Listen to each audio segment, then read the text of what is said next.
श्री गणेशायन माँ कुलदेवी ब्राह्मणी माता जी की असीम कृपा से समस्त तरक चौधरी परिवार गांव काजा का गोलिया आप सभी ढूंढ में पधारे हुए मेहमानों का हार्दिक स्वागत एवं अभिनंदन करता है। शुभ ढूंढ दीजिए जियांश गिगारी presenting by Chaudhary film studio, director Vikram भाई चौधरी।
लालजी दादो साए जियांश ने हुलरावे। अरे उड़े मारे एड़ सीता जी सारे बोले जाजे। अरे कवरी देवी दादी साथों निहाल रे हुलरावे। अरे बोल मारे एड़ सी मोरे मोबी कावर जायो। अरे दड़वा दड़री कावण सोया मोबी कावण जायो।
પદમાં રામજી રણછોડાજી મામોસા ઢૂંઢ લઈને આવે. અરે ઉડે મારી એળસી મામો સર પોળે જાજે.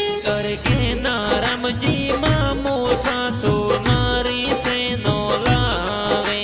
અરે ઉડે મારી એળસી મામી સર પોળે જાજે. અરે સૌભાગ ગીતા પ્રિયંકા મામી સાથે નો પહેરાવે. અરે બોલ મારી એલસી મોરે મોબી કાવર જાયો, મોબી કાવર જાયો.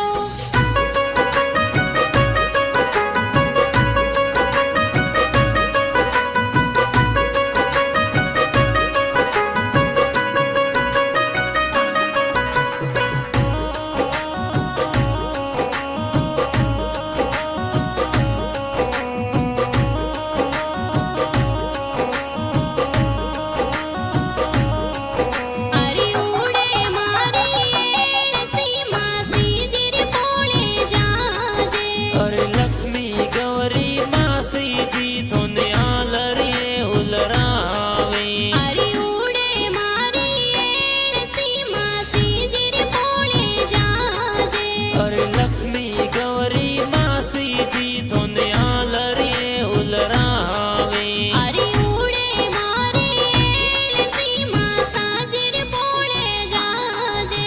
અરે રામા રામજી માસો સાતોરે ઢૂંઢ में પધારે. અરે ઉડે મારી એલસી માસા જીર પોળે જાજે. અરે પૂનમાં રામજી માસો સાતોરે ઢૂંઢ લઈને આવે. અરે તરક સોદરી